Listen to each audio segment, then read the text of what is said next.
Francine might be gone, might be over with, but residents in Ascension Parish are still dealing with the aftermath. NBC Local 33 Sudan Britton is in studio to give us an update on what people are going through in Ascension Parish. Sudan?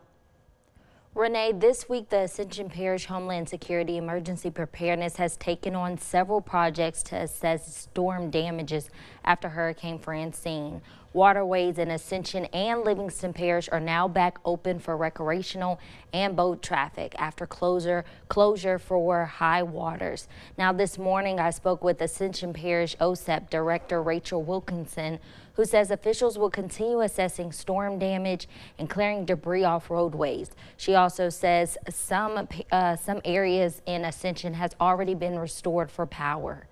Next phase is cleanup and recovery, right? Moving forward, a lot of calls that we're getting with the call center is going to be debris. Debris pickup, how do I separate debris, and when should I expect a time frame of debris pickup from my house?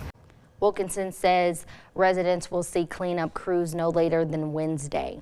In the meantime, OSEP asks residents to monitor their socials and websites to stay informed. You can also visit our website at beourproud.com.